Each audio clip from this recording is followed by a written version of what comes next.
All right, this section deals with combinations in Pre-Calculus 12. This is your Pre-Calculus 12 course notes that you received, and as well this goes with the Pre-Calculus 12 textbook from the McGraw-Hill Ryerson textbook. Okay, so with combinations, a very important difference between permutations and combinations. In permutations, the order of the objects matters in counting the total number of arrangements, whereas in combinations, the order of the arrangements does not matter. So matters versus does not matter. And what ends up happening is if you count every single permutation as a different order, then you will always have more permutations than you have combinations. Combination does not count for every order, it just counts the objects that are present within the arrangement. For example, if you just had 26 letters in a bag and you chose 3 letters, you may end up getting the 3 letters which spell cat. So a permutation would say if I pull the C out first, the A out second, and the T out third, that would be a permutation. If I pull the A out first, the C second, and the T third, that would be another permutation. And if, let's say, I pulled out the T first, the A second, and the C third, that would count as a third permutation. So those would be 3 permutations. However, a combination says that, well, you have a C, you have an A, and you have a T. The order of those letters does not matter. So we simply count that as 1 permutation. So there's going to be 6 total permutations here, whereas you would count that as 1 combination. So order of the objects does not matter. That's combinations. Order of the objects does matter. That is permutations. Okay, notation. Just like we wrote NPR, here we write NCR. It can also be written in this form here, where you have N over R in brackets. On your calculator, it's in the same menu for a factorial and the permutations as well. And the formula is very similar, except here you have an additional divide by R factorial, because again, you're not counting every single arrangement. So by dividing out the R factorial, we have a lower number of combinations, not counting all the different arrangements as a separate permutation. Okay, let's look at some examples. So here you have a question asking about groups, and in groups we always use combinations because unless the question says that the order of those people chosen for the group makes a different group, usually when people go into a group, the order of them does not matter. Because, for example, you can have different people in the group, and no matter where they are standing, forms the same group of 4 people. So you rearrange them, they walk around in a circle, you still have the same 4 people in the group. So that's why it's a combination, because the order of those people chosen doesn't matter, rather that they're in the group itself, that is counted. Okay, in this question you have exactly, or you want to make a group of exactly 3 boys and 3 girls. So you have 8 boys to begin with, 7 girls. If you look at it carefully, from 8 boys we choose 3 to get our exactly 3 boys, and again that's 8C3. And choose is a good way of describing it. It helps you remember it's a combination versus permutation, which you can usually say pick. For the girls, there are 7 girls to start, and from those 7, we are choosing 3. So 7C3 gives us the girls. You put those into a formula here. Well, not a formula, simply multiplying your total combinations of each. So here are the 3 boys, here are the 3 girls, and then you can see you can have 1,960 ways of forming this group. Permutations, you would have far more than that. Here's another example. Cards in a hand.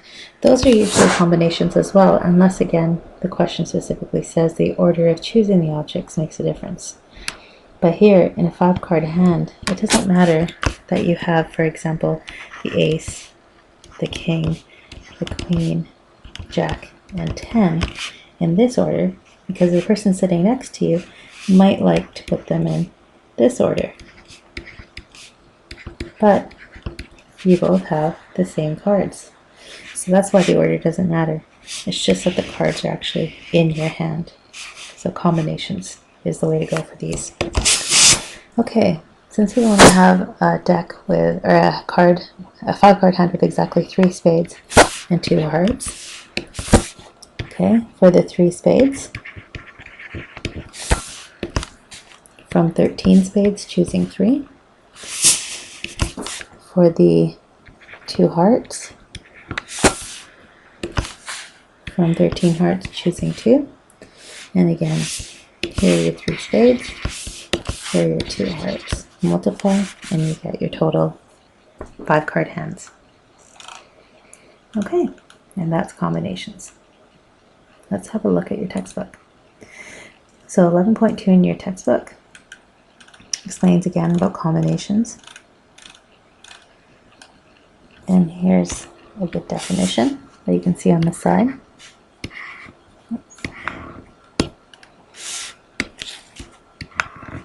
There, my pen's finicky. Alright, and go through some lengthy ideas. Here again is that notation. This is that formula I was talking about. Remember I said it's less than permutations because you'd have to divide out the repeating occurrence of those objects, and that's why the formula has an additional divide by r factorial. And you can have a look at some of these examples as well. Here are the solutions. All right, and I will let you do that on your own. But let's have a look at this your turn. It says, in how many ways can the debating club coach select a team from 6 grade 11 students and 7 grade 12 students if the team has 4 members? Well, you have 6 grade 11 students and 7 grade 12 students, which makes a total of 13 students. So n equals 13. For 4 members with no restrictions, you simply go 13 combination 4 to get that answer. However, for the second one, 4 members, only one of whom is in grade 11, let's pick the first person who's in grade 11. So since there are 6 students to choose from, you have, 6 C1 for the grade 11 student, and the other 4 members. So the other 3 are in grade 12. So since we have 7 grade 12 students, and we want 3 of them, that's how you get your 1 grade 11, 3 grade 12s combination for that group. Okay, here's a combination of cases, and again, this is in your textbook, so I can let you go through that solution and example and solution, and we can have a look at your turn. It says, a bag contains 7 black balls and 6 red balls. Let's look at this over here.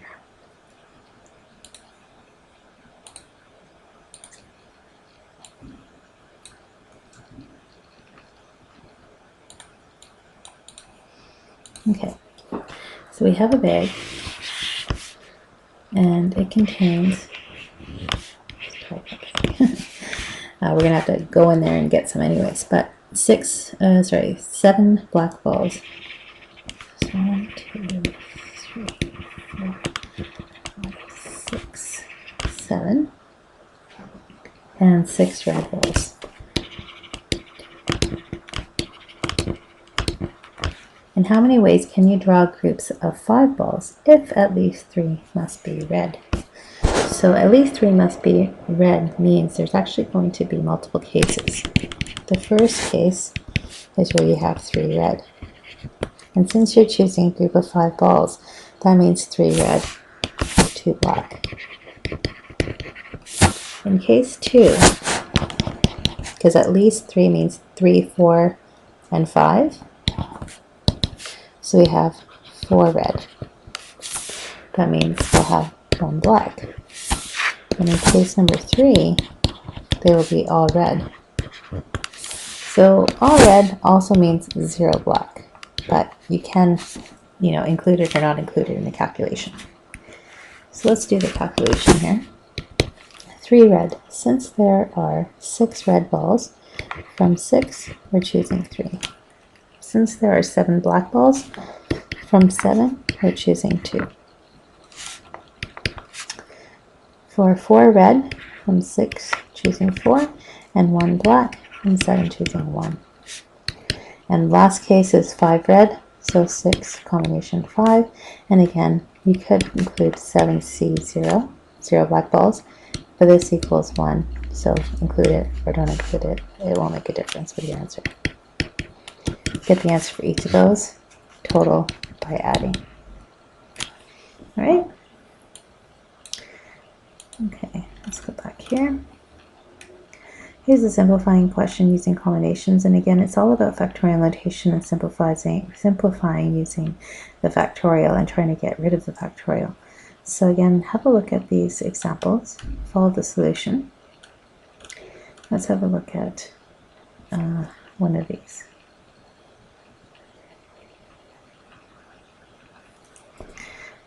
Just copy this over.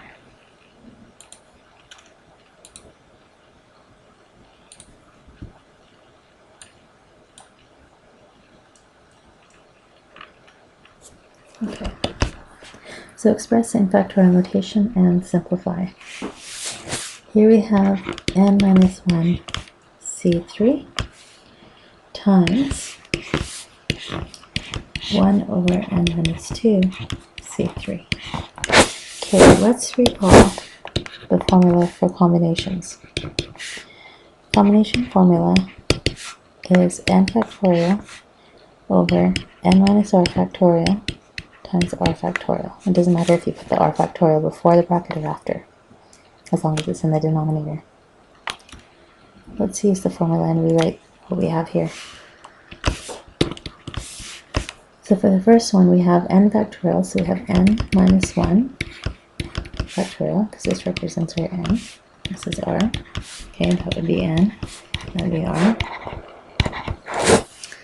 And so that's on the top, and we have on the bottom, we have n, which is n minus 1, and minus r, so we have minus 3. Factorial, and 3 factorial.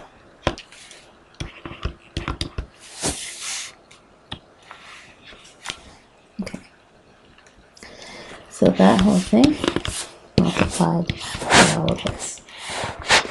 So again, we have n minus 2 factorial over n minus 2 minus 3 factorial 3 factorial. We have 1 divided by, so we know we can flip that.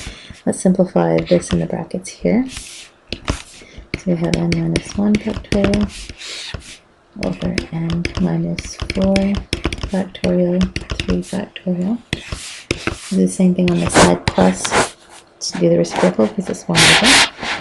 So we have n, and I'm doing this part here, negative 2 minus 3 is negative 5. So n minus 5 factorial, 3 factorial over, flipped it, n minus 2 factorial. Okay, now we're just simplifying. Have a look here. 3 factorial over 3 factorial cancels. The other rest of them, well, let's put it all together, and then we'll cancel out what we can. So this is the final thing written in factorial notation, which is part of the question.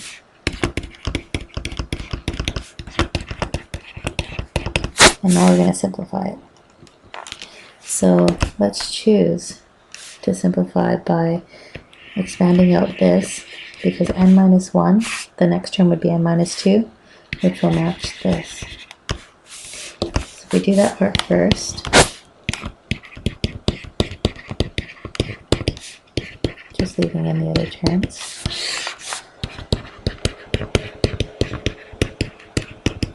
You can see here the n minus 2 factorial and n minus 2 factorial cancel. So we cancel it out. And now we have only the other two left to do. So again, when we look at them, if you start on this, then expand, it'll become smaller. So it'll be n minus 4, then n minus 5, which will match the top. So if we rewrite this,